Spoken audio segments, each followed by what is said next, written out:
Bienvenido, Luis Felipe Beltrán, que nos conocemos años luz, desde La Paz, Baja California, un investigador súper reconocido en México, en el CIBNOR, en el Centro de Investigación Biológicas del Noreste, y además fundador y expresidente, el primer presidente de la Red de Oficinas de Transferencia de Tecnología de México. No, hombre, estamos ahora sí que estoy muy contenta de reconectar contigo, Luis Felipe.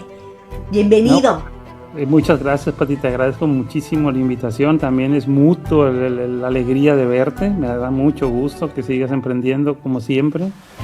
Que seas tan dinámica, ese dinamismo no lo has perdido y me alegra muchísimo que me hayas invitado y te felicito por esta iniciativa.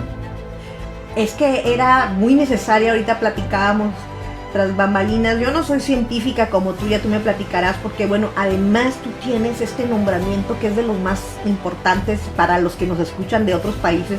El Sistema Nacional de Investigadores es el reconocimiento a investigadores como tú, que contribuyen con su investigación, con su ciencia, con sus publicaciones, con la formación, obviamente, de posgrados. Y tú tienes el máximo nombramiento, eres un SNI 3, ¿verdad? Sí, así es. Wow, pero además tienes la peculiaridad, que eso es algo que me encanta de lo que tú has hecho. Dirigiste la Oficina de Transferencia de Tecnología del CIBNOR. Es decir, cómo conectar los resultados de la investigación, no te quedas ahí, con el mercado, con la ciencia, y ahí te moviste en este movimiento de hace más de 15 años. Digo, ya vamos a cumplir los 15 de que se formó esto, hay que hacer un fiestón para hacer esto a nivel nacional. Pero vámonos a lo principal, antes de hacer todo lo que has contribuido. Platícanos, ¿quién es Luis Felipe Beltrán? Tu propósito, ¿dónde naciste, Luis? Mira, pues yo soy un padre de familia, de 3 adorables hijos. Tengo dos mujeres y un hombre, y bueno, y una encantadora esposa que también está a mi lado por más de 30 años navegando juntos. Hay mayoría en mi familia, son 3 mujeres contra 2. Entonces sí, muy padre, esa es la parte, ese soy yo primeramente, un padre de familia que le encanta a su familia, me gusta mucho estar con ellos. Nací en un pueblo mágico de Baja California Sur que se llama Todos Santos, está a 80 kilómetros de la capital, digamos, que es La Paz, y en el cual estoy preparando mi retiro ahora. Es decir, regresando al lugar donde nací. Estamos en ese ambiente ahorita ya que es mucho estar en contacto con la naturaleza. Me gusta mucho estar en contacto con la naturaleza. Me gusta mucho la música de todos los géneros posibles, dependiendo del estado de ánimo y dependiendo de la actividad que esté realizando. Eso disfruto mucho, Pati, eso disfruto mucho. Me apasiona mucho el contacto con la naturaleza. Eso es una de mis fuentes de inspiración, del contacto con la naturaleza, además de mi familia. Ese soy yo en la parte familiar. Y en la parte académica, pues sí, estudié la licenciatura en Economía, primero. Ya no recordaba que eras economista. Yo no sé por qué te relacionaba más justo por lo de la naturaleza y que andas con los temas de acuacultura. Pensé que eras más biólogo, pero eres economista. Economista. Wow. Ahí está el chip, te das cuenta. Ahí está el chip un poco de la otra visión, que conectaba un poco lo otro. Exactamente, hice economía primero. Y luego mis preocupaciones por el medio ambiente empezaron a edad temprana, precisamente durante la universidad, y luego me fui a hacer un posgrado, a un posgrado y un doctorado a Sudamérica, a Chile. Hice un doctorado en ciencias ambientales. Entonces ahí fue donde conectar, dije yo, ¿cómo conecto la economía con la naturaleza, con el medio ambiente? Y entonces hice mi doctorado en ciencias ambientales, es decir, pasé de las ciencias sociales a las ciencias naturales, un poco, ¿no? Hacer toda la parte de laboratorio, dinámica, estructura y funcionamiento de los sistemas naturales, todo eso, y ahí empecé a conectar todo esto que hago ahora como una de mis líneas de investigación. ¿A qué universidad te fuiste de Chile? Sí, estoy en Chile, la Universidad de Concepción, Chile, al sur. ¡Ay, qué bonito! Por eso recordarás después que para mí fue muy padre conectar con América Latina, o sea, esa visión para mí, pues casi todos mis amigos pues, se iban al norte, ¿no? Y al sur nadie volteaba a ver. Entonces yo decía, ¿por qué nadie voltea a ver al sur? América Latina. Todos mis amigos iban a Estados Unidos, a Europa. Dije, no, yo me quiero hacer mi posgrado ¿cómo se llama? América Latina. Entonces empecé a buscar cuál era, digamos, el posgrado que se me acomodaba y cuál me gustaba más. Yo en ese entonces me había ganado una beca como el premio de los mejores estudiantes de México, que otorgaba antes el CONACYT, el Fondo de Cultura y varias instituciones, y la tenía ahí dormida, es decir, estaba esperando, era una beca por ser uno de los mejores estudiantes de economía del país. Entonces dije yo, bueno, la voy a esperar y la voy a usar hasta que ya me vaya. Y sí, se dio el hecho, conecté, dije, ¿dónde está el mejor posgrado en América Latina de esto? Ya investigué bien, hice mi benchmarking y todo, mi scout ahí, mi roadmap. Entonces me fui a Chile. Entonces un programa muy padre que era el Centro EULA, Europa Latinoamérica, entonces que conectaba a Europa, era una parte formativa en Europa y en América Latina. Y lo que se abordaban eran problemas ambientales de diferentes disciplinas. O sea, había geógrafos, biólogos, economistas, de varias disciplinas, y abordábamos problemas. Y fue una experiencia muy padre, y es por eso que después, cuando hicimos la iniciativa de llevar el Hub a América Latina, Alianza del Pacífico, todos esos temas a mí se me facilitaba mucho. Conocí a varios actores ya de la región, a Marcela, que estaba en Corfo, que dirigía, nos volvimos a encontrar, digamos, fue un reencuentro muy padre con esa experiencia, ¿no? Entonces, por eso yo siempre volteé mucho, desde siempre. Fue un sueño para mí conectarme con América Latina desde joven. Fíjate, eso no me lo sabía, pero qué bien. Luis, estamos hablando ahí más o menos como para irnos situando en los años y en los tiempos, porque cuando tú me hablas de todo esto, estamos hablando que este ecosistema que ahora pues tenemos empezado apenas a emerger de investigadores como tú que conectaban, pues que se iban a hacer sus doctorados al extranjero, en tu caso te vas a un posgrado en temas de medio ambiente, Concepción, que sí, tengo varios colegas allá, amigos que han impulsado, y que ahora el emprendimiento está súper fuerte, pero en temas de investigación. Tiene su oficina muy padre. Me tocó después, fíjate, regresar a la universidad y capacitar a la oficina de transferencia de tecnología, que es muy buena. Y tú allá, digamos que porque Chile pues es reconocido y sabemos que es uno de los países más reconocidos de la región, de Latinoamérica, en temas de innovación, obviamente también de ciencia. Estos temas de transferencia tecnológica, de oficinas de transferencia, ¿tú ya lo veías allá o todavía no estaba eso? No, no estaba, Pati. Okay. No estaba. No estaba todavía. Empecé a conectar el tema de transferencia de tecnología ya acá, en México. Ya estando en México, ya siempre quise regresar. Mis orígenes me jalan mucho, siempre quise regresar para contribuir aquí. Un poco regresarle a mi país lo que me apoyó, porque fui becado. Entonces siempre quise regresar a mi país para regresarle lo que me había apoyado a mí en mis estudios. Entonces eso lo tenía muy claro. Y entonces, de hecho, mi tesis fue análisis comparativo entre países de Sudamérica y México. Siempre conecté, nunca me desconecté realmente de México, ni de mis orígenes.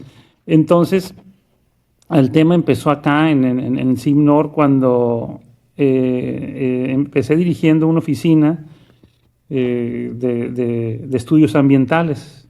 Y los estudios ambientales de impacto ambiental, y eran muy fuertes en estudios de impacto ambiental, y así investigación, y luego me incorporé como investigador, y luego como a los 2 años, el director ve mi formación y me dice, a ver, usted sabe de economía, sabe de negocios un poco, y además es doctor en ciencias ambientales, entiende el medio ambiente, y yo necesito que usted haga todas las especies de contratos, porque había que hacer contratos con empresas para estudios de impacto ambiental. Somos líderes en ese tipo de estudios en México, pioneros muy fuertes. Y entonces, pues bueno, así empezó. Y luego empezamos a ver el tema de transferencia de tecnología, porque teníamos un área de desarrollo tecnológico en el CIMNOR desde su creación, desde los 70s.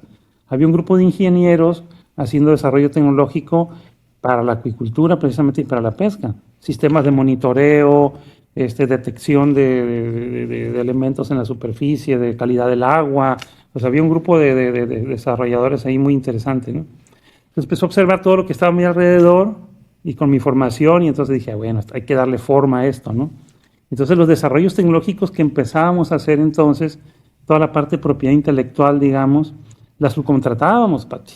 Sí. Teníamos que pagar en esa época, no sé ustedes, ¿cuál fue tu experiencia? Igual, y típicamente pues eran abogados, ¿verdad? Los despachos de abogados, que son los que se empezaban a especializar en eso. Es correcto, eran despachos, contratamos despachos, entonces dije, a ver, estamos aquí, estamos contratando, veo potencial de desarrollo aquí en el centro, entonces vamos a impulsar esta área. Y ya le propuse al director, ¿sabe qué?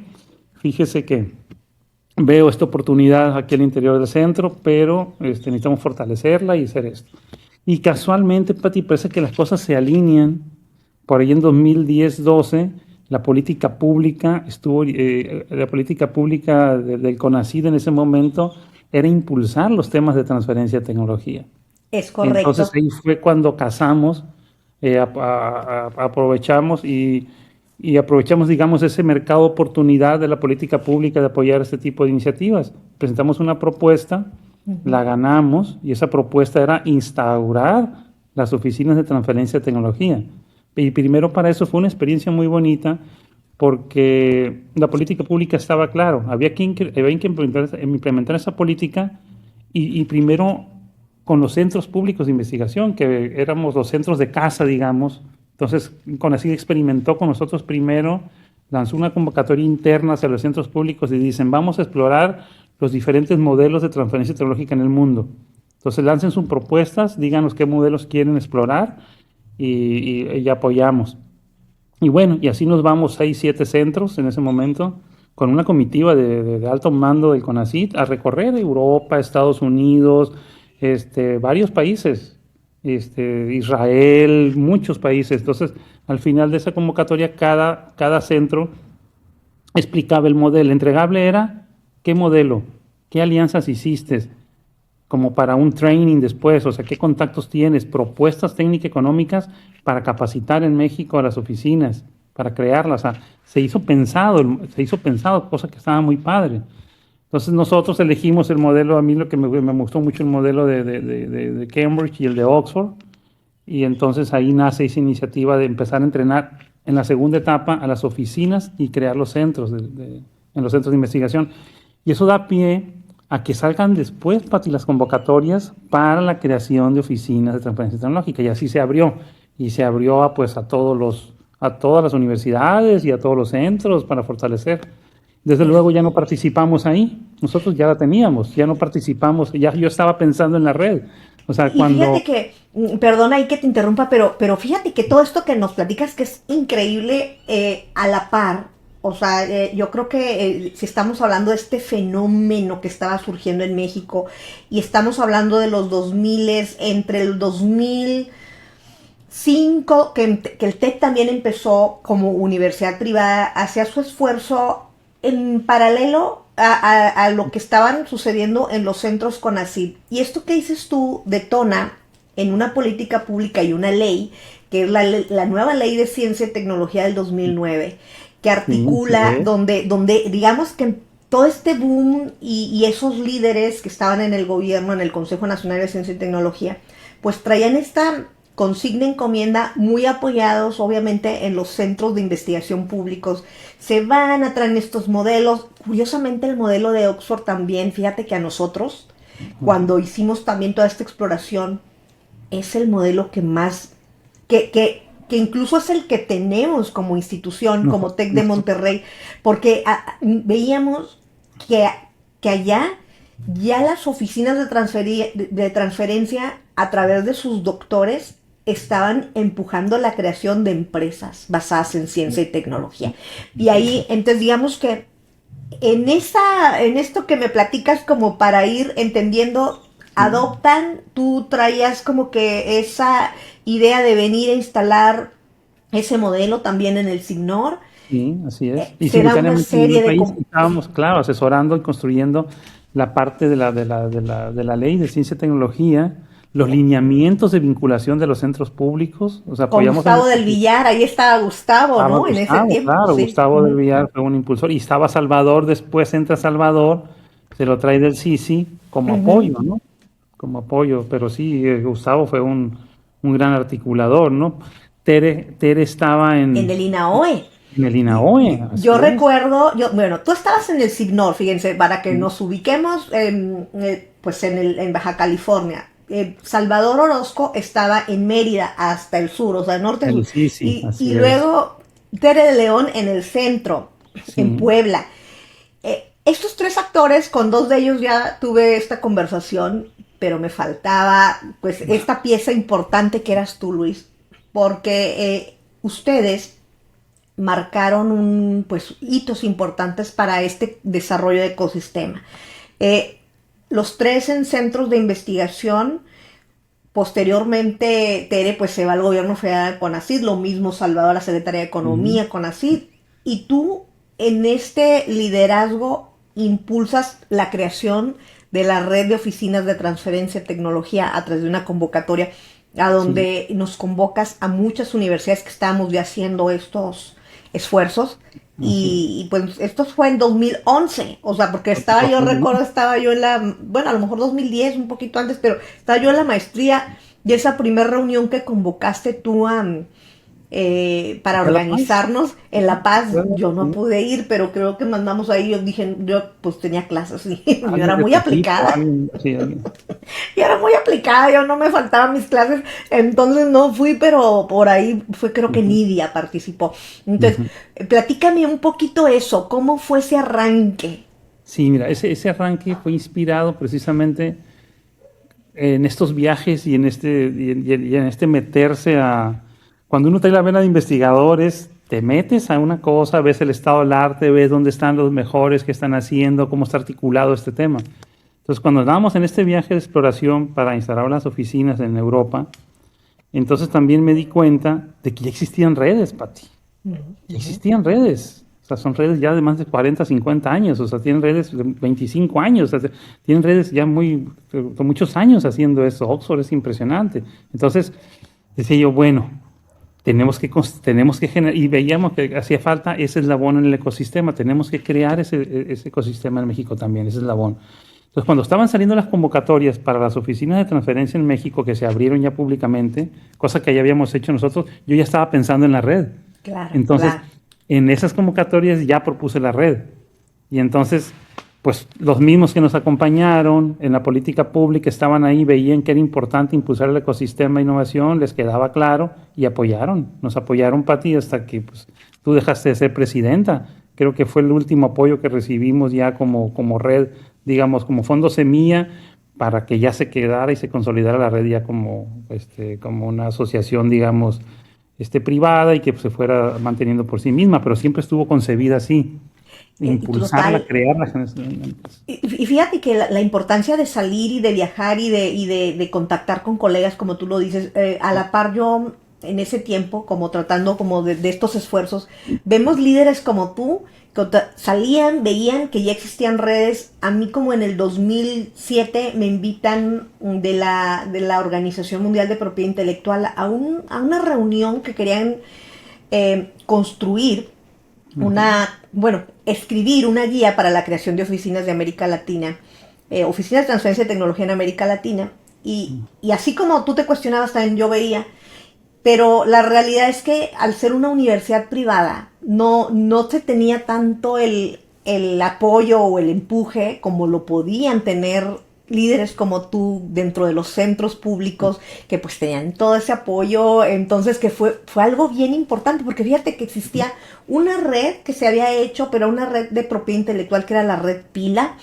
en el que el TEC estaba como que muy involucrado, hicimos ahí ciertos eventos, pero como que hacíamos esfuerzos, pero no se concretaban, y no fue hasta que justo con esta visión que tú tuviste, lograste convocarnos a 2011, con un apoyo del gobierno, en este caso CONACYT y Secretaría de Economía, que era cuando los Finovas, y ahí es cuando se crea por primera vez la red con una estructura formal, donde pues tú fuiste el primer presidente.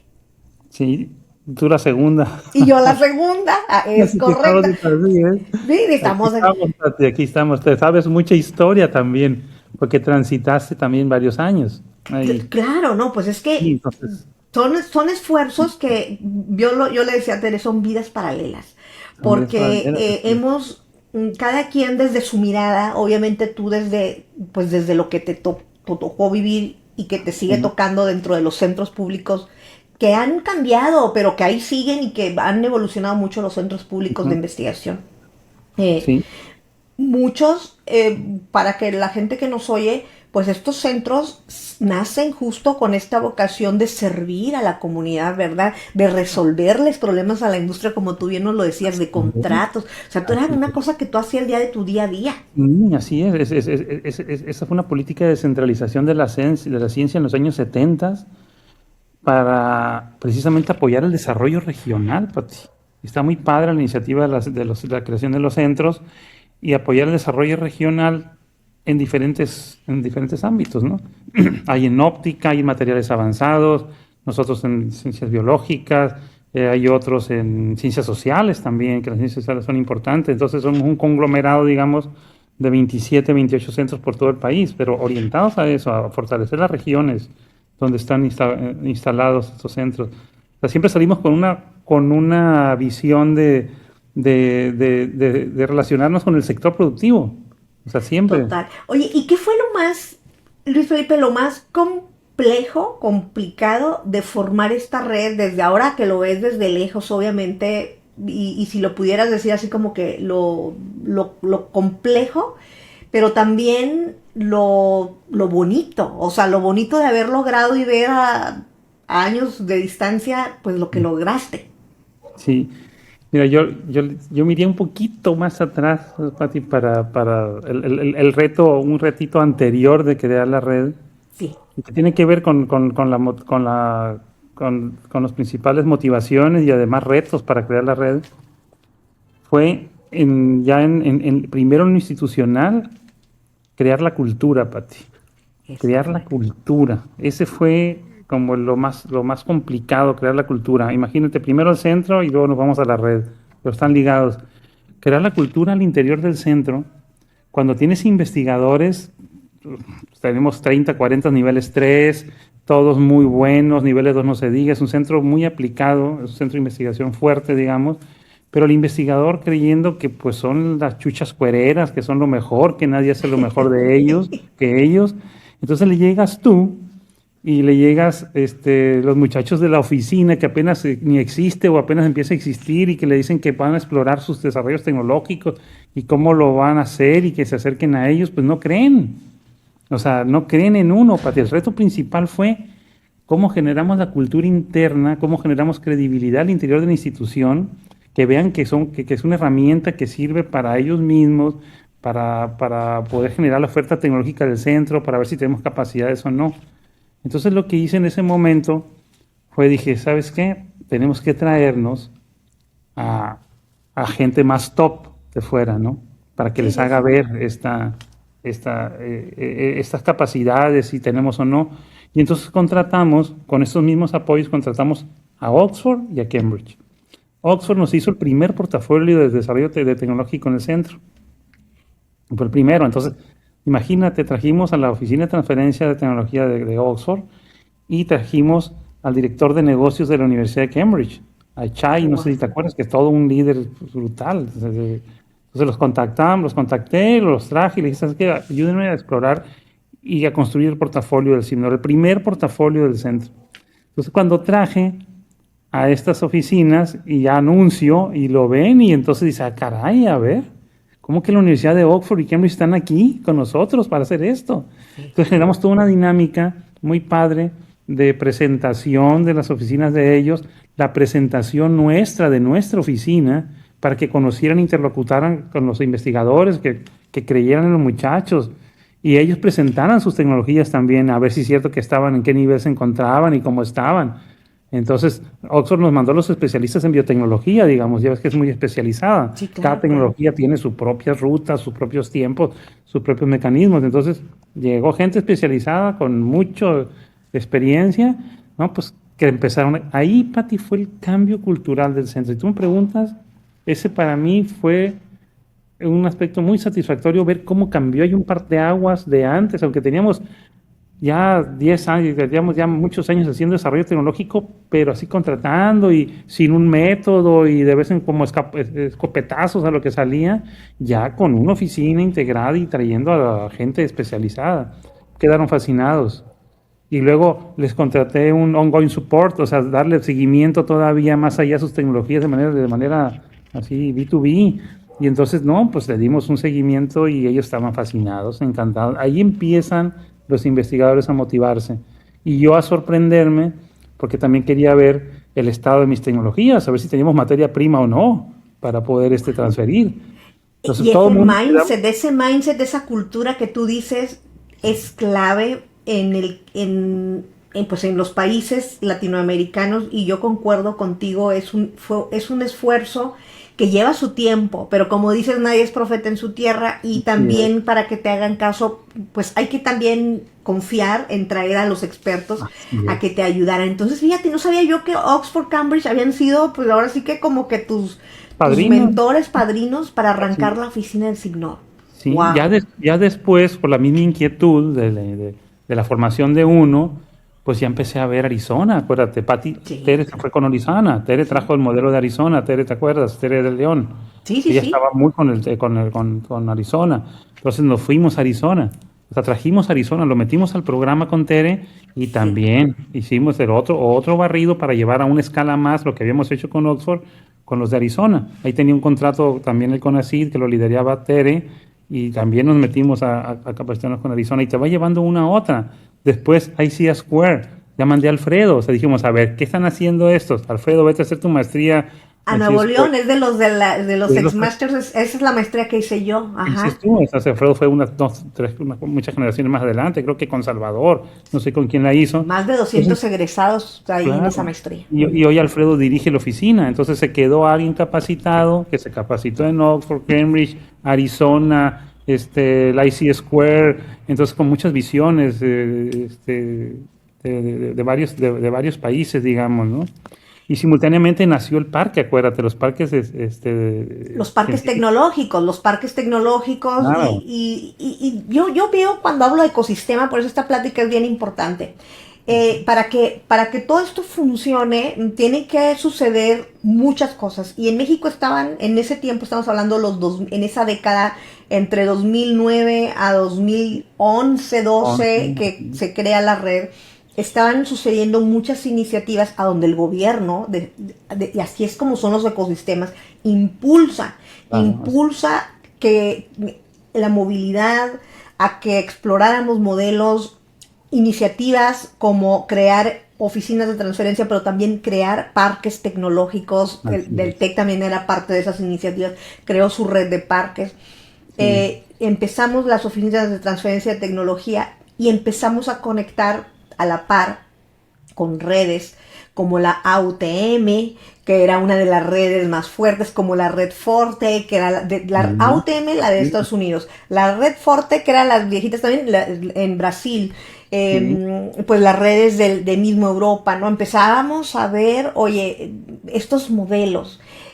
¿A ti te inspiraba? O sea, digamos que una vez que ya ibas a conocer estas oficinas y luego estos modelos de redes como la AUTM, ¿eso es como lo que aspirabas en ese sueño, en ese momento, de tener como una hermanita de la AUTM? Fíjate los sueños cómo se iban concatenando. O sea, cuando estábamos creando las oficinas de transferencia, cuando estábamos viendo los primeros modelos, explorándolos con el acompañamiento de CONACYT y los otros centros, ya me vine con la idea de visualizar la red. Entonces ya venía de Europa con la idea de visualizar la red. Entonces, en ese momento me puse a configurar toda la red, a hacer toda la propuesta para el apoyo de la red. Y no te acordarás, a lo mejor sí te acuerdas, el primer congreso fue en Guadalajara. Sí me acuerdo.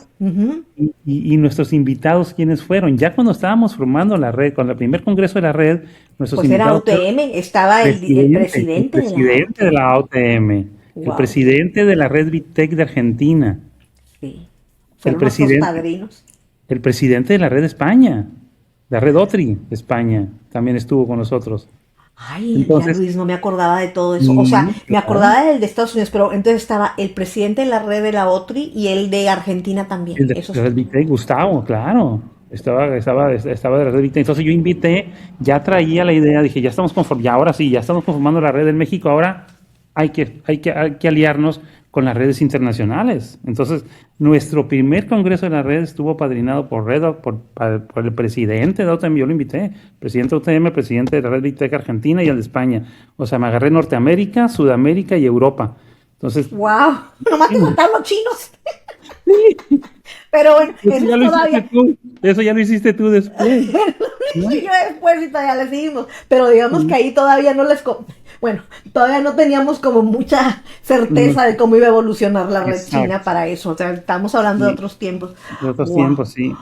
Pero así fue. Y entonces sí empezamos a fortalecer cuando nos llevamos con Alianza del Pacífico, cuando me llevé a la red, a todo el hub que ya con la OEA, precisamente, y la OEA también. Carlos Parga también lo invité. Ahí estaba Carlos Parga. Ahí estaban Ahí en la. estaba Carlos Wow. Parga. Y ahí mismo, te conté una historia muy bonita, porque en una servilleta, ahí, en el hotel anfitrión de la red, del primer encuentro, en una servilleta configuramos, me dijo César, a ver, vamos a apoyar transferencia de tecnología en todas las Américas.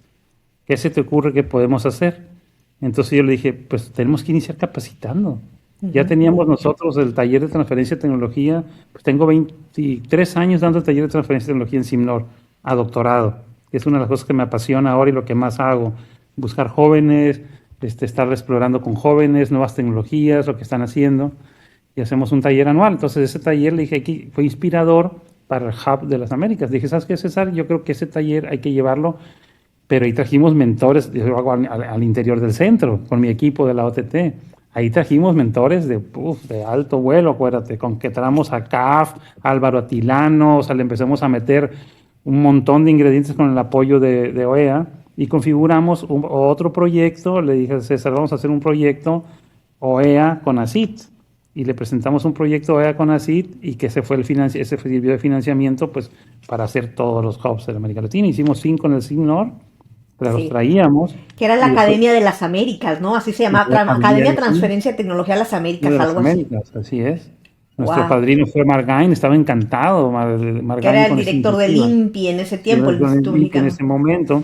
Sí, Y sí. entonces, ya después le dije, César, ¿sabes qué, César? Hay que ser itinerante. O sea, ya 5 años aquí ya, o 4, no me acuerdo cuántos llegamos, hay que sacarla. Y la sacamos y nos la llevamos después a Chile, a Panamá, y luego nos vimos con Alianza Pacífico, acuérdate, en Colombia.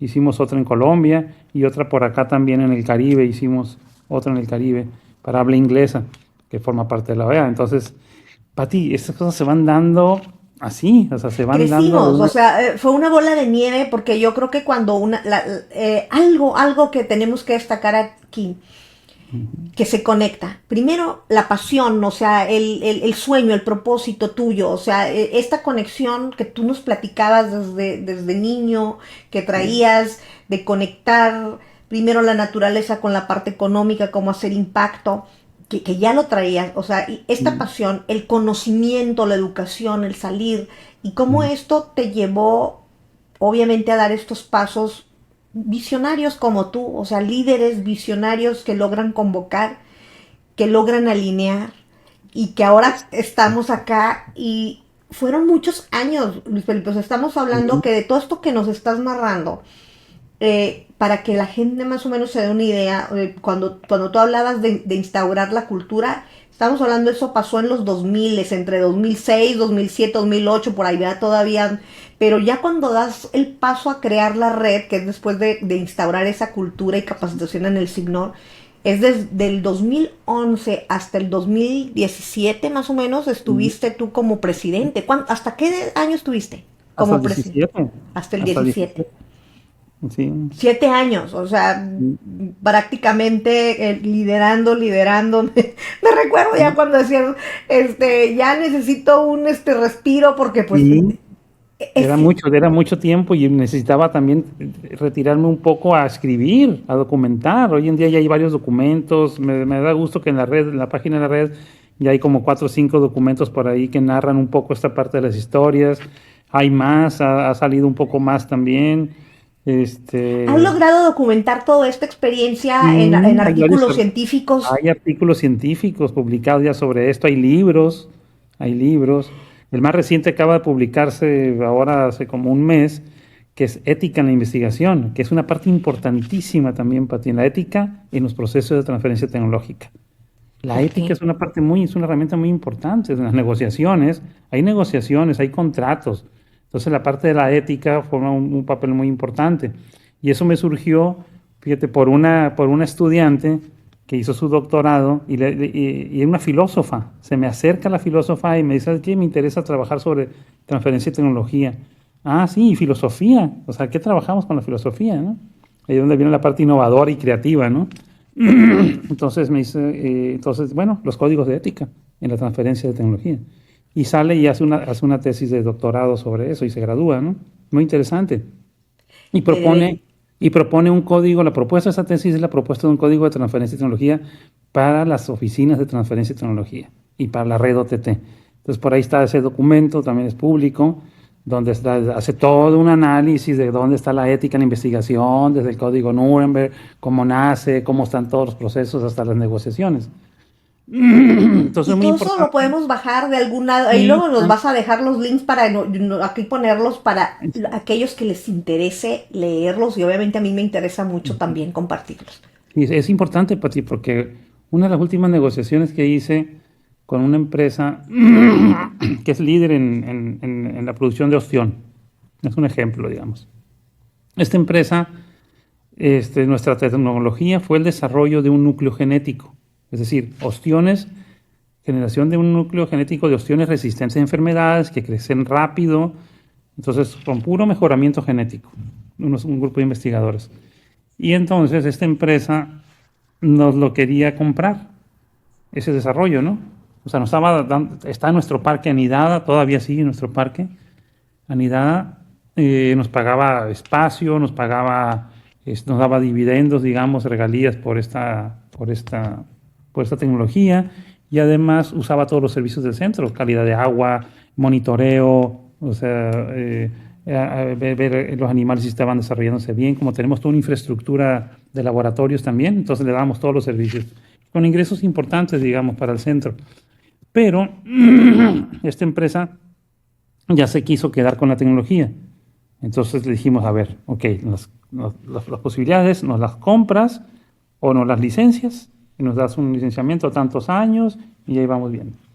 Entonces la empresa dijo, no, pues con toda la parte del cambio de gobierno y la incertidumbre, entonces dijo, ¿sabes qué? Se las compro mejor porque no sabemos por dónde se va a ir la política pública y qué va a pasar, porque en ese momento estaba una iniciativa también en la Secretaría de concentrar todo lo de los centros y la propiedad intelectual en el propio CONACYT. O Sí, sí, sea, los sí. centros tenían que reportar la propiedad intelectual allá, entonces negociar para las empresas, imagínate, en el CONACYT, Y fue complicadísimo. un cambio de ley, porque hasta se puso Claro, por ley eso, la reforma fue que 20 apenas hace un año, dos, ni, recordarás, causó sí, mucha polémica. sí, es correcto. Hizo mucha polémica. Entonces, las empresas dijeron, no, sabes que mejor te la compramos. Bueno, está bien, se compra la licencia. La tasamos, hicimos todo un análisis de evaluar la tecnología. Y la empresa quería, Pati, que fuera un licenciamiento exclusivo. O sea, y que nos obligaba a nosotros a no hacer este mejoramiento genético, imagínate. Entonces ahí viene la parte ética en la negociación. Entonces le dicen, no, pero ¿por qué? O sea, no puedo inhibir el proceso de investigación. A ti te transfiero un núcleo genético, pero tengo otros investigadores que están desarrollando otros núcleos genéticos. O sea, Claro, claro. otros ostiones con diferente metodología, con diferentes formas, que a lo mejor son más resistentes que el que tienes tú. Y lo que sí podemos hacer es, te puedo dar el derecho de primera vista. O sea, si nuestro grupo desarrolla otra opción que es mejor que el que tú ya tienes, pues te lo podemos facilitar a ti primero, ¿no? Eso sí podemos acordar, pero no me vas a inhibir el proceso De de investigación investigación, y pues, imagínate. no, no, no, no, no, no. No, le digo, va en contra de ellos mismos, pues, o sea, estás inhibiendo algo que te puede servir a ti también en el futuro. Entonces, no, eso no es negociable, pues. Es Pero correcto. hay oficinas o hay otros centros, hay casos donde sí, Pati. Entonces, la ética en la investigación es muy importante. O sea, no puedes dejar de un lado a tus grupos de investigación. Y la investigación no se puede coartar, y menos en los centros de investigación, universidades y Así los es. centros públicos, porque la investigación es lo que va detonando el futuro de las tecnologías, de las soluciones, Exacto. y es el quehacer de los Claro. centros. Entonces, qué bonito ejemplo nos acabas de dar. Eso es bien importante. eh, la cultura y la ética y luego yo reflexionaba, porque todavía aquí en el TEC, fíjate, los temas al conflicto de interés, por ejemplo, Ujú. sobre todo de los científicos que emprenden. Lo que yo observo es que las universidades evolucionamos porque aunque tenemos políticas, vienen nuevas tecnologías como estas de modificaciones genéticas y vienen otras cosas, pero también viene gente nueva. Vienen chavos que no traen a veces toda esta capacitación y vienen a dirigir este tipo de cosas. Entonces, ahorita me ponía a reflexionar que tú sigues dando un taller de formación a los científicos en estos temas, pero fíjate que también se requieren a los abogados, a los administradores, a todos los habilitadores de la transferencia. Eso es algo que te acuerdas que siempre hemos dicho. Ay. Ese es otro reto, que todavía está muy vigente, muy vigente. Sí. Eso está como para documentarlo. De hecho, dentro de mi línea de investigación está cómo la parte administrativa y normativa, ¿verdad?, puede favorecer o entorpecer o frenar la tecnología al interior de los centros de investigación y de las universidades mismas. Y de los gobiernos, porque te das cuenta ahora que vienen obviamente nuevas políticas, nuevas personas, pero pienso que cuando las personas traen una cierta cultura, una cierta capacitación, son capaces de transformar la política pública. De convertir estos retos en políticas y en programas habilitadores como en su momento. Y eso, de cierta manera, es un aprendizaje constante que hay que estar al día. Entonces, la red, regresando un poquito a eso, creo que fue precursor y con esta visión que nos compartiste de capacitar, y esos eran los dos pilares fundamentales que a la fecha siguen siendo. Capacitación y networking con el Congreso. ¿Qué me puedes decir de esos congresos maravillosos? ¿Alguna anécdota que recuerdes así como que te haya quedado de estos encuentros? Que se cayó Pati Simao de un toro mecánico. ¿No te acordás de Pati Simao, de la Organización Mundial de Propiedad Intelectual? También siempre incorporábamos a nuestros congresos a la OMPI, acuérdate. Venían de la OMPI, y la parte internacional siempre estaba en los congresos. Sí. Entonces, en ese de Querétaro, que estuvo muy padre ya en la noche cultural y toda la fiesta ya de cierre, digamos. Que varios perdieron el avión, creo que ahí fue, o no sé si fue en ese o en el Pachuca, porque nos quedábamos hasta que amanecía. Hasta tarde.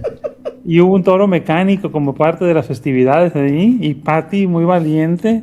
Pati, que no soy yo, Pati Simao. Pati Simao de la OMPI, no sé dónde estará ahora Pati, pero creo que después se fue a la OMPI, estaba en la OMPI en Ginebra. No sé dónde se fue a Brasil y no sé dónde está ahora, pero Pati era la representante, digamos, que mandó la OMPI en ese congreso. Y Pati se cayó del toro, pobre, o sea, salió saltada. Eso es lo que más me acuerdo de la parte, digamos, cultural de ese evento. Pero Querétaro fue muy importante también, lo recuerdo mucho, porque ahí firmamos el convenio firmamos un mutuo entendimiento, un acuerdo de la red de redes de América Latina y el Caribe. Sí. Muy padre. La firmamos Redes Fortec, no me acuerdo esta mujer, ¿no te acuerdas que estaba ahí? Sí, Rita. Después de Rita. Entonces Rita y luego se puso otra persona, una bióloga o biotecnóloga, y luego regresa Rita, no sé si regresó Rita después a los años otra vez. Coutinho, Pati, no era Coutinho, exactamente. Coutinho, ahorita te voy a decir. Sí. Exactamente. Por ahí está el acuerdo mutuo entendimiento. Shirley. Sí, exactamente. Shirley. Es que aquí dije, me voy a poner aquí. Si era Shirley Coutinho. Exactamente. Sí, de Brasil. De Brasil, ella lo firmó Red Vitec, vino Gustavo otra vez, vino de Chile. Fue la primera vez que se parece Chile con nosotros, la red GT, de gestores tecnológicos de Chile. Y nosotros, lo firmamos como 4 o 5. Guatemala también lo firmó, estaba formándose Guatemala también alguna red ahí. No, la red otra y Colombia, acuérdate. Sí, que estaba Tatiana Monsalve, que oye, sigo muy en contacto con ella, se fue a vivir. Sí, seguimos viendo, ha trascendido nuestra colaboración a una amistad, te podría decir así, porque seguimos al contacto. Estuvo ella en Connect Bogotá mucho tiempo y acaba de irse, se casó y todo, y ahorita está en España en una oficina de innovación en los temas aeroespacial. De hecho, una de las cosas que voy a platicar con ella, también un episodio con ella, pero bueno, Qué Tatiana Monsalve, bonito. ella estaba por parte Mm, de Colombia. Es que claro, la verdad que estas conexiones son para toda la vida, Luis. O sea, así, trascienden a, así es. a lo personal, porque Claro, son así cosas, es. propósitos comunes tenemos. Sí, exactamente, nos une y se forman grupos y siguen, y así como esa historia, debe haber muchas historias de que hay gente que sigue todavía. Por ejemplo, tenemos los grupos de todos los, de la Academia de las Américas, ahí capacitamos a más de 200 en todas las Américas, y había gente de diferentes niveles, desde directores, políticas públicas, rectores de universidad, venían de todo el mundo, hasta gente de las oficinas que se estaban fortaleciendo. Y hay grupos, hay chats, Pati, de trabajo. Yo estoy en todos esos chats desde entonces. Siguen vigentes. O Sí, sea, sí. colaboran entre ellos, se visitan entre ellos, hacen intercambios de ideas, hacen un montón de networking, se avanza bastante. Han avanzado.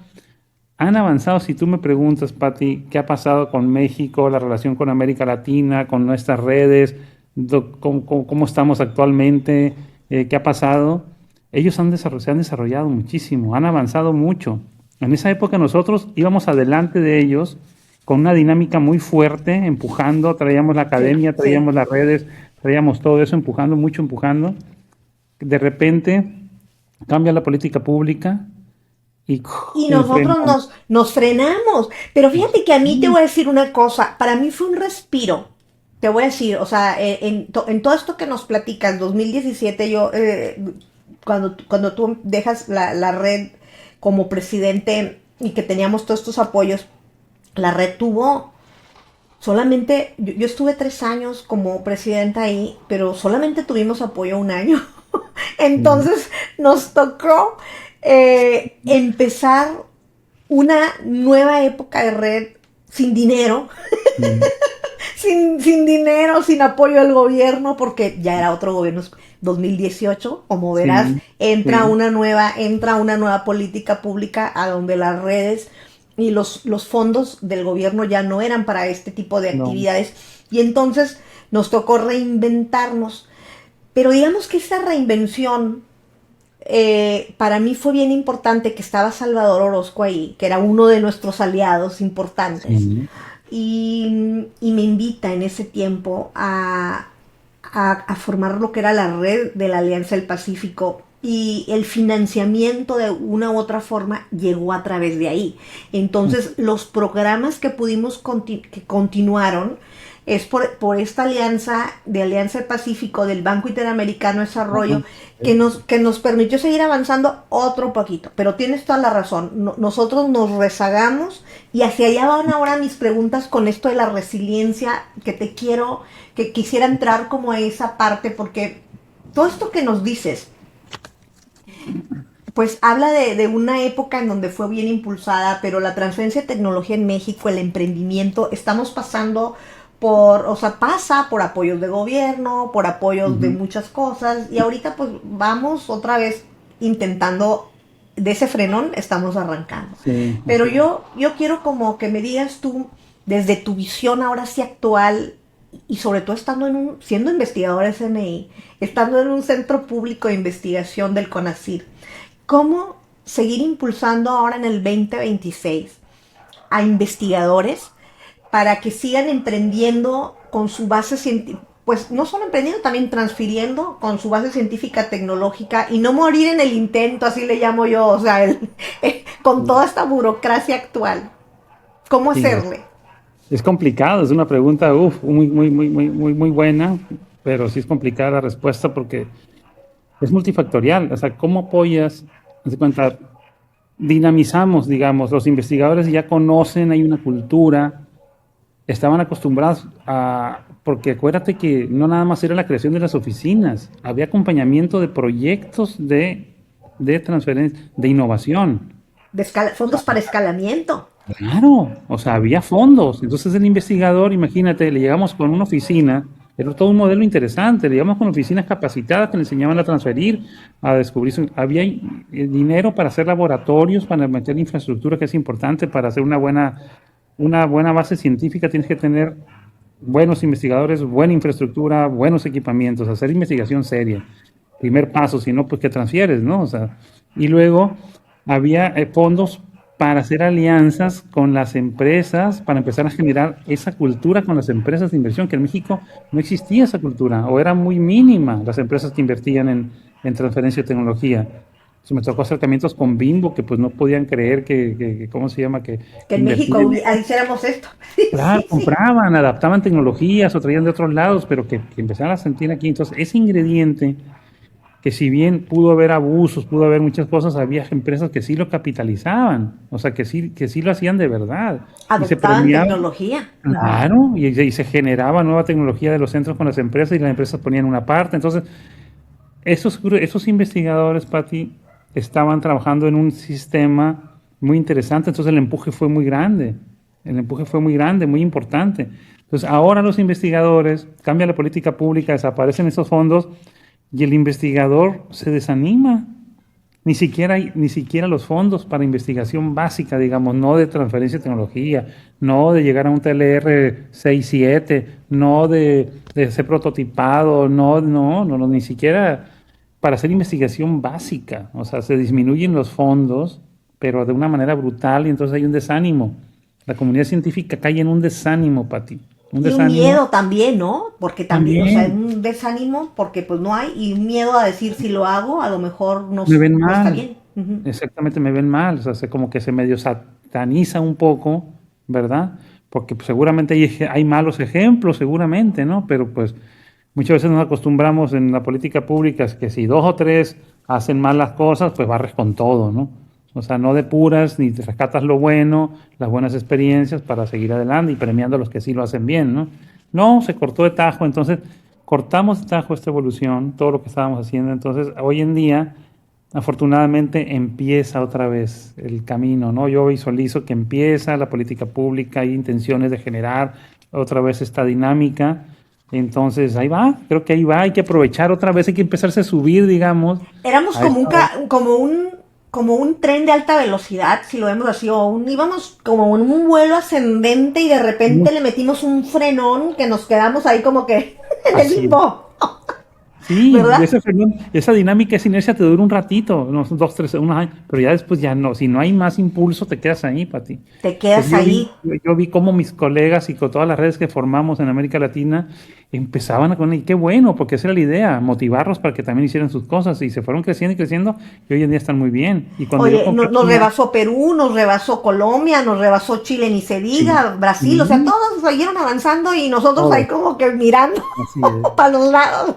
Pati, y éramos el ejemplo a seguir. Cuando yo llegaba, les contábamos todo eso, estaban fascinados con México, no podían creer que hubiera estos apoyos, no podían creer que había todos estos La fondos para los... certificación de las oficinas, ¿te Todo, acuerdas? ¿Te acuerdas? O sea, todo nosotros eso. empezamos con todo eso. Sí, Ahora, digamos que con esta reflexión, porque tú eres un referente y un líder y desde luego que te van a escuchar. Esto tenemos que hacerlo llegar pues a quien lo escuche, pero te deben de escuchar y nos van a escuchar.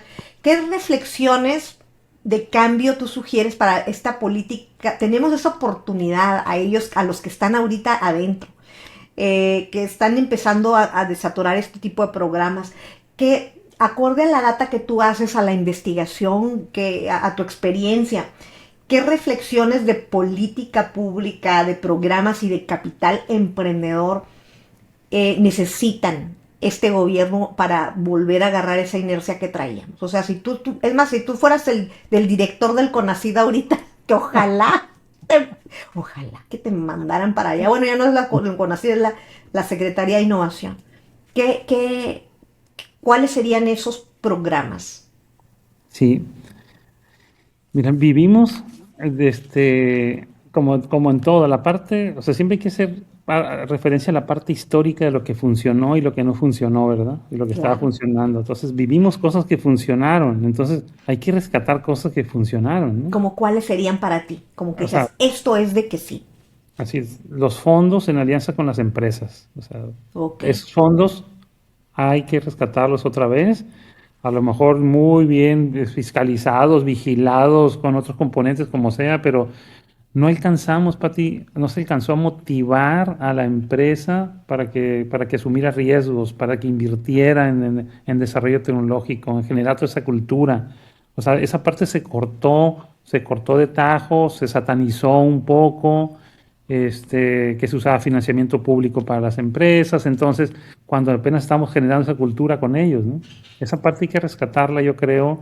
O sea, seguir motivando a la empresa a través de estímulos fiscales, otro tipo de programas, si tú quieres, de alguna otra forma, pero esas alianzas con la no cristalizó, pues, digamos. Sí, sí. Falta impulsar todavía esa parte. Se quedaron algunas conexiones, algunas cosas, pero no generamos eso. Y entonces no generamos mercado, pues no generamos mercado de tecnologías en México. Están los fondos de capital emprendedor, pues que se ha ido disminuyendo, ¿no? Sigue siendo Brasil y México los que le apostamos más, pero que andan 30, 40 millones de dólares por año. O sea, tampoco es muy alto, ha ido a la baja, ¿no? Entonces, Es eh, correcto. Fíjate que yo, oye, y te iba a preguntar, uno de los fondos que creo que pudiera funcionar mejor y que ¿te acuerdas de los fondos de escalamiento, los fondos BES y todos esos?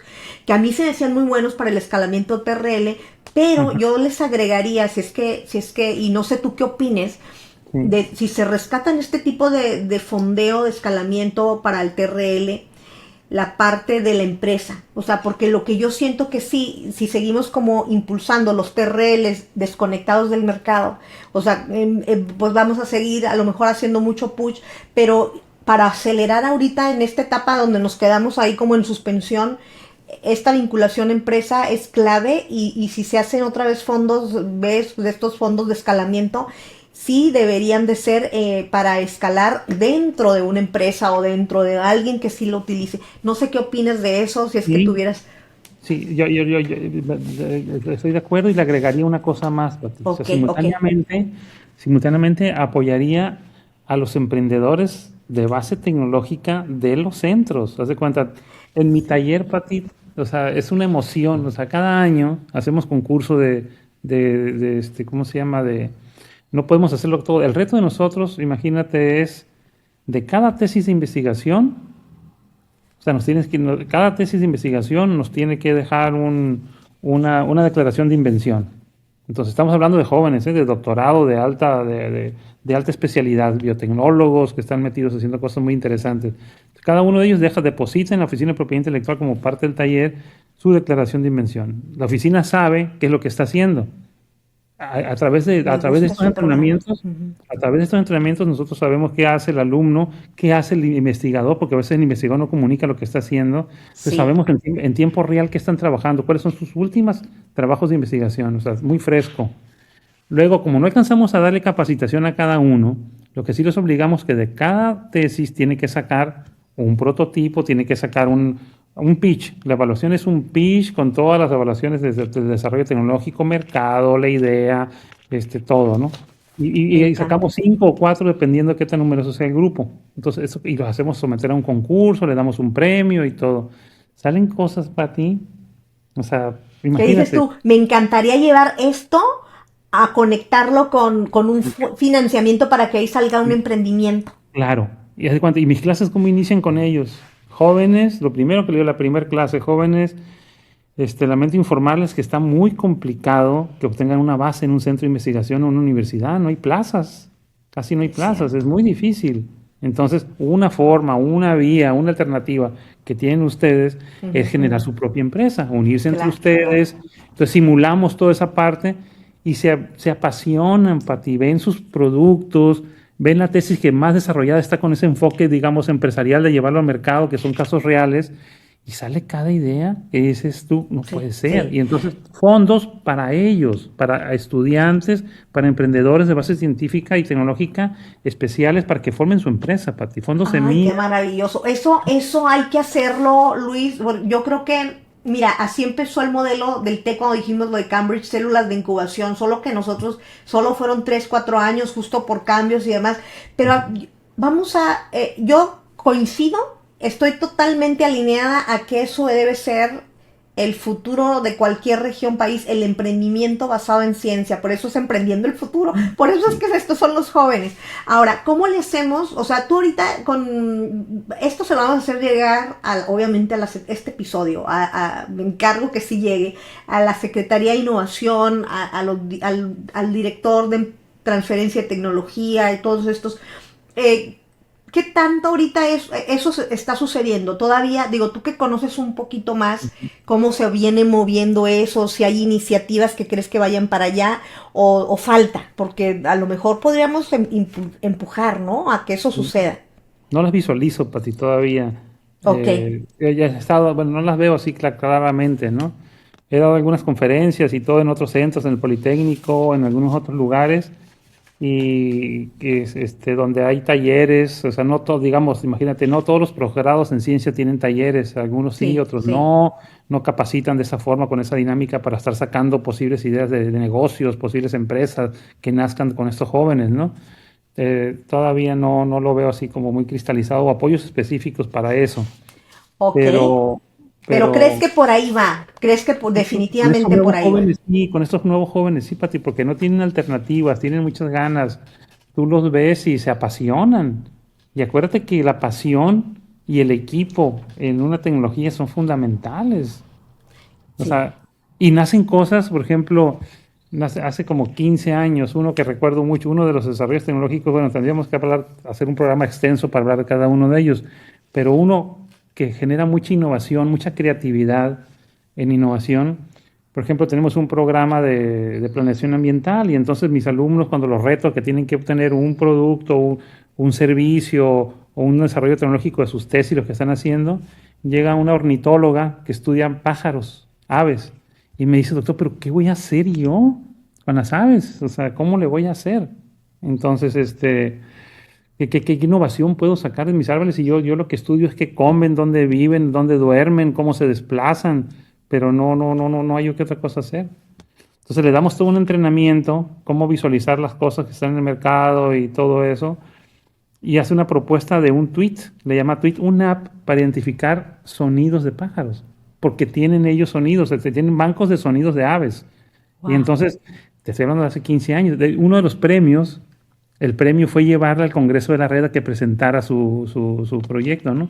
Y entonces fue un tweet que le llamó una app con reconocimiento de sonidos, cuando apenas empezaban las apps y esas cosas de sonidos, ¿no? Ujú, ujú. La innovación y la creatividad está donde menos piensas. O sea, los alumnos te pueden generar, nos sorprendió bastante cuando empezó ella a decirse, ¿qué puedo hacer? ¿Qué puedo hacer? ¿Qué puedo hacer? Investigó, le dimos líneas y ella sola llegó, ¿sabe qué? El canto de los pájaros, una app donde se me despliega qué come, dónde vive, de todo eso, y el mercado, pues los parques naturales, Claro. las áreas naturales protegidas, y ahí se quedó, ¿no? Pero no había más impulso como para llevarlo. Hace 15 años, Pati, de eso, hace mucho Y tiempo. si le escarbamos en cada centro, en En cada cada- universidad, en cada tecnológico, en cada CONALEP, en todos lados, todos la los centros. creatividad ahí está. Ahí está en cada Covach, en cada cosa. Nosotros asesoramos a los Covach. El Covach de aquí ganó el primer lugar en tecnologías. Se acercan con nosotros los capacitamos y pues ha ganado varios premios ya el Covach de aquí a nivel nacional porque presenta desarrollos tecnológicos interesantes a esa escala, pues. Entonces ahí, Pati, yo veo un semillero muy grande en el país, muy grande que está desaprovechado, está desarticulado, no hay fondos para ellos, hay un gap muy grande y una oportunidad brutal. O sea, yo le De apostaría mucho. talento y ojalá, digo, definitivamente yo creo que estas, hacer escuchar, que nos escuchen y sobre todo a líderes, pues que han sido como tú contribuido al desarrollo de este ecosistema, es importante que te escuchen y lo vamos a hacer llegar porque definitivamente estas ideas deben de ser rescatadas. Y vamos a ir ya pues cerrando porque ya llegamos a la hora, pero no quiero dejar pasar una última dinámica muy cortita. Esto es emprendiendo el futuro. Entonces hay una predicción con Grok, que es la red social la red social X de cómo se predice el futuro junto con Luis, para estos ecosistemas de transferencia de tecnología hacia el 2030. Ahora estamos viviendo, como tú bien lo dices, Perú, Colombia, Chile, o sea, la región se está desarrollando, pero dice Grok predice que para el 2030 México podría, si te escuchan y nos escuchan, tendrá al menos de 3 a 5 hubs regionales de transferencia de tecnología. Imagínate esto que impulsamos con la red de redes en su tiempo, el Hub de las Américas, similares. Pero estos hubs vocacionales, pudiéramos decir, ¿cómo ves a que, por ejemplo, Nuevo León, Jalisco, Querétaro, que está mucho en el tema agro, Baja California, que está la parte agua, o sea, lideren estos hubs regionales, pues para el resto del país? ¿Qué tan realista te parece este escenario? ¿Qué tendría que suceder para que en estos próximos 4 años, ya no son 5, México se moviera a liderar de nuevo, o al menos a ser un referente a esto? Yo creo que tenemos una oportunidad, o sea, hay una oportunidad actual de poder concretarlo. O sea, sí creo en esos hubs regionales, hay prueba de que sí funcionan bastante bien. El caso de Chile, acuérdate, el hubs de biotecnologías, todo lo que impulsaron en Corfo, que 4 o 5 hubs y concentran las oficinas de transferencia de tecnología, todas sus tecnologías ahí, las llevan, las promueven, las comercializan, funciona bastante bien. O sea, para México sería también muy bueno y especializados. Y veo la oportunidad donde, Pati, en la política pública, o sea, está escrita, pero tendríamos que aprovecharla más. ¿Dónde está en el documento? Acuérdate de la formación de no sé cuántos cientos o decenas de parques tecnológicos, de parques industriales en México. La política pública de este gobierno visualizó, o al menos lo vi, que tenía la idea de formar estos parques industriales, no sé, como 20, 30, 40, no sé cuántos parques en todo el país. Ya, okay. Pero no he visto más aterrizada la idea. O sea, está como una política pública la creación de estos parques industriales, le llaman, por todo el país, pero no así de especializados. O sea, sería cuestión de poder tocar las puertas, la política pública, llegar a un buen nivel de, digamos, de alianza ahí, y hacer entender que de esos parques tecnológicos, de esos parques industriales que quieren desarrollar, al menos dentro de ellos se aproveche y que se generen unos 5 hubs para los que dé ahorita, ¿no? Claro, Por ejemplo, claro. acá sería mucho la parte biotecnológica, toda la región del noroeste, Las Bajas, Sonora, Sinaloa y Nayarit. O sea, tenemos más de 40, aportamos el 50%, el 70% de la cultura, de la acuicultura, de la pesca. Entonces hay mucha tecnología por ahí interesante que se podría armar un hub especializado en eso, donde todas las oficinas envíen sus tecnologías, las mejores, haya un fondo para que los saquen, los conecten en otros mercados. O sea, yo sí lo veo muy posible, pero no veo a alguien... ¿Quién lo lidere? Exacto. Faltan líderes. Interlocución para eso, Pati. Entonces, híjole, eso se ha perdido mucho, pero yo creo que con eso nos quedamos en el tema del liderazgo. Pero hay una gran oportunidad con esto que nos compartes para que los que nos escuchan, que tienen pues estas posiciones ahora también dentro de los propios gobiernos, tanto locales, regionales, pues se den ideas de cómo pueden contribuir a seguir avanzando en estos temas en nuestro país. Y creo que pues la verdad habría muchas cosas que seguir platicando, pero no será ni la primera ni obviamente ni la última vez que lo hagamos en este podcast. Sabes que tienes las puertas abiertas. Sobre todo agradecerte, Luis, por esta conversación maravillosa.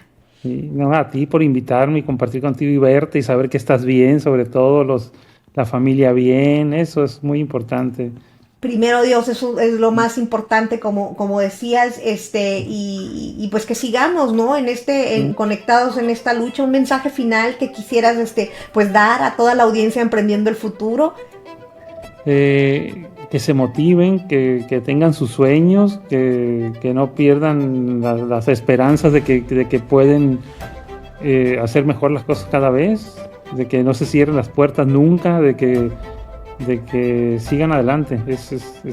Y sobre todo para estos emprendedores que nos decías, estos emprendedores científicos jóvenes, ¿no? Que vean que sí se puede y que ellos pueden ser esa próxima generación de líderes como empezamos nosotros. Exacto. Qué Así es. maravilloso, pues muchísimas gracias. A todos los invitamos que sigan aquí conectados en las redes sociales. Estamos por todos los canales, por YouTube, por Spotify, por TikTok, por Facebook, por Patreon. Estamos a donde se pueda, Luis, con tal de poder llevar esta cultura y este mensaje a todos los jóvenes y a todos los actores. Gracias y pues seguimos conectados. Gracias a ti, un abrazo, cuídate mucho. Un abrazote. Y cuando nos vemos por Monterrey. Claro, oye, más que invitado acá a que vengas y también por allá te estaré visitando por La Paz. Bienvenida siempre. Cuídate, Pati. Bye. Igual.